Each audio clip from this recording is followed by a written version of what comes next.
Please subscribe to Face TV Africa and turn the notification on. Face TV Africa, ẹ jọ̀ọ́ ẹ subscribe, hete. Face TV Muswobi. Wallahi, if we are armed, we have weapons with us. Nigerian army is too small to face us. With our courage and bravery, with empty hand, they are running away from us. Talk less of when we are having armed. Wallahi, they know that we are not armed because they are cowards. They always face, how can we go and attack people with arms, with children, with our women, little children, when we are performing our religious ceremony? How can you bring out our even breastfeeding children to go and attack somebody with a gun, with empty hand? And they continue to tell world that we are armed, we have bombs fabricated. Yeah, if they should show you people that we have arms and they produce some lies, some invented, I don't know, guns and all these things. Yes, it is some people whom they have planted into us to use that gun, maybe against the security agents, so that they will blackmail us. If at all that we have such situation. But situation of stone, throwing stone at them, yes, stone is the weapon of somebody who is not armed.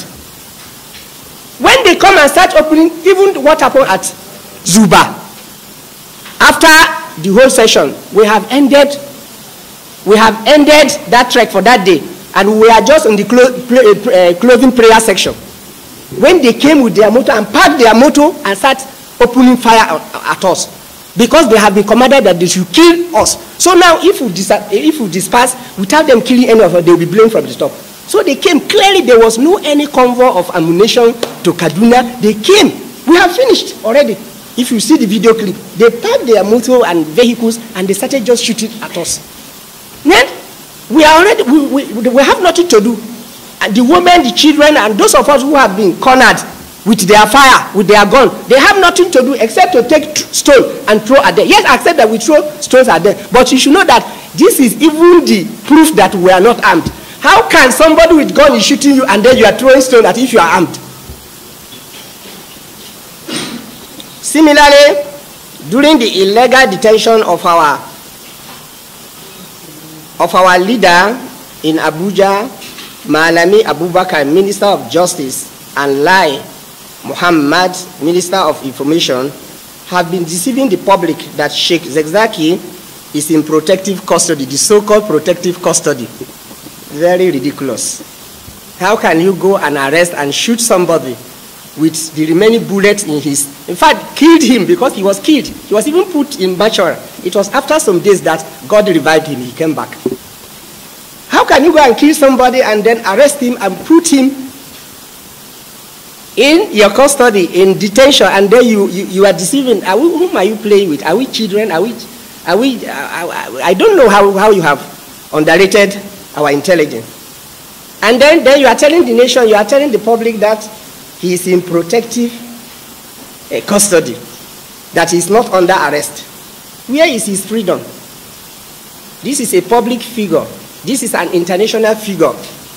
His email, his address, his places of activities are all well known. It's public. We have nothing to hide. We have no any hidden agenda. We are not like Boko Haram or other organizations who are terrorists to the nation, to the security of this nation. That is why they cannot come out openly.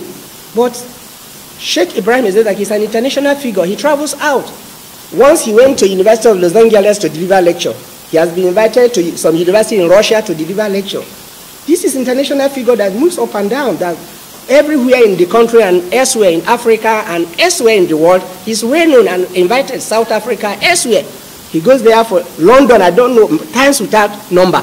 He has gone to London to deliver lectures, public lectures in Islamic and other necessary topics on the grave atrocities and crimes committed by the military and police and Nigeria police, and urge the public to dismiss the lies and blackmail being fabricated by the Buhari-led government and the military and the police. The public will hereby recall that on the issue of Zaria massacre and the release of Sheikh Ibrahim Zakzaki, may God protect him for us. In 2015, Buhari made mention that he is awaiting for the Kaduna Judiciary Commission Inquiry, that is JCI, report, that he was waiting for the report to take action. The report was out for more than 3 years now, and he did nothing. Not a single soldier has been prosecuted according to what happened. So they'll be very trigger happy to open their fire on us. But our advice to those soldiers who have trigger happy to kill their own citizens is that we shouldn't be their target. Let them go to Boko Haram. Last week we heard that what I read in social media, that the Boko Haram killed about 40 soldiers and even more than that, and took away with many officers. The economy is going down the drain, but being that the level of human capital development in Nigeria is so low, so regarding the issue of whether he has certificate or not certificate, the media is there, the INEC is there, they can approach WAEC or whoever organization that has the responsibility to give the authentic information about the certificate. It shouldn't be getting this thing as an issue. To me, it's not an issue. Because since the mandate has been given to the INEC to do the needful as independent, as a professional, I'm a professional. So when you have anything that is not clear to you, you approach the appropriate institutions, to require for the information. So it is duty bound on the INEC to go to the maybe WAEC or wherever, because I learned that he finished school certificate in 1961 by and large. But the main issue that is facing the whole country is that the government should do the needful, because they are talking of education. But UNESCO says that 20% of your budget should go to, that's minimum. But by virtue of my own observations in all these years is that they've not gone beyond single digits. Say that you want to have industrialization, you want to develop, you can't develop without a manpower. So the key issue is that education is key, health is key, economy is key. They are talking of free market. At the end of the day, the government says that they are still protecting the inefficient indigenous company. So we should liberalize. We should allow new Nigeria for competition. So why are they afraid of competition? Why are they protecting indigenous company? Allow Nigerians to determine the price. Not few companies that would oligarchs will determine the price. We are in the free market world. In a free market world, we allow competition, demand and supply. Not by government protecting some certain set of the society, on the detriment of the totality of the population. It's undone. The Western world we are seeing today, they've gone beyond control economy or mixed economy. They are now in the free market, whereby consumer determine the price. Do you understand me? Not company anymore determine the price. The consumer will have wide choice. Do you get a point? Look at MTN, look at all this communication being brought to Nigeria. They are minimal.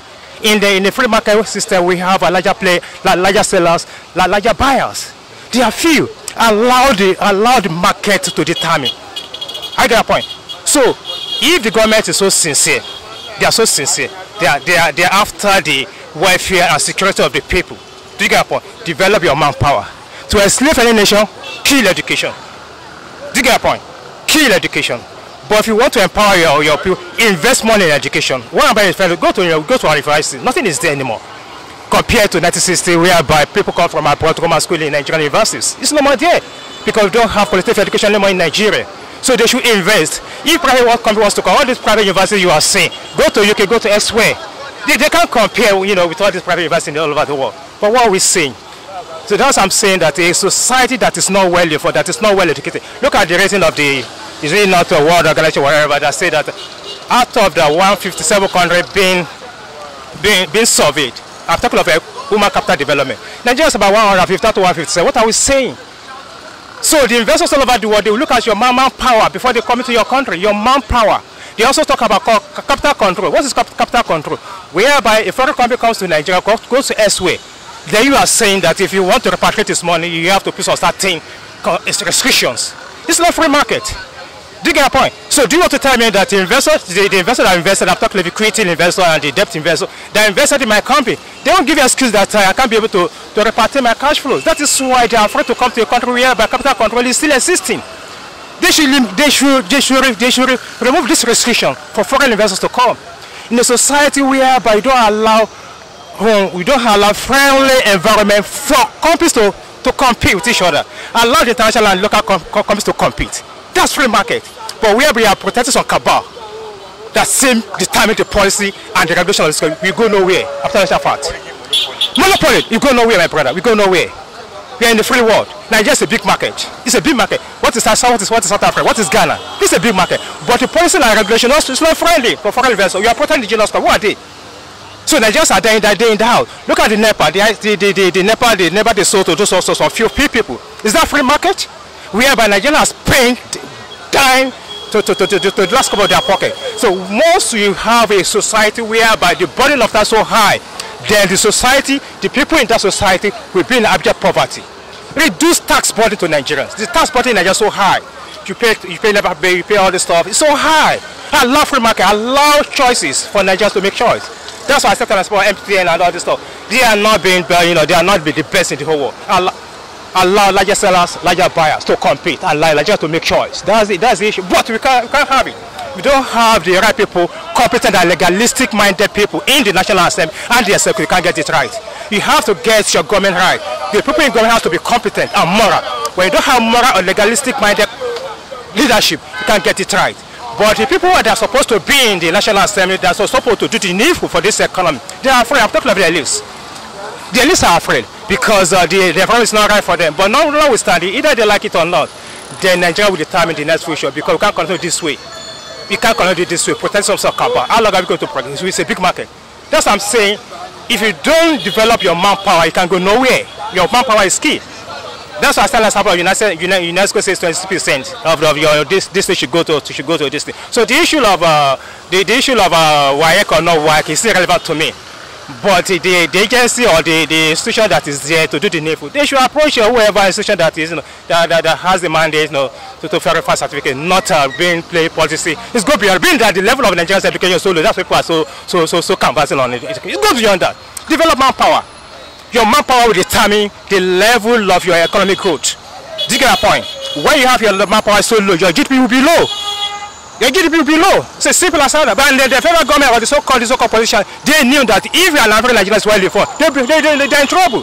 Because an average Nigerians are not well informed to analyze government policy. A well-informed society can analyze policy and tackle government. So they want it to be that way. Improve education, invest in education, affordable education. What are we saying? Please subscribe to Face TV Africa and turn the notification on. Face TV Africa, subscribe. Face TV was Swoby.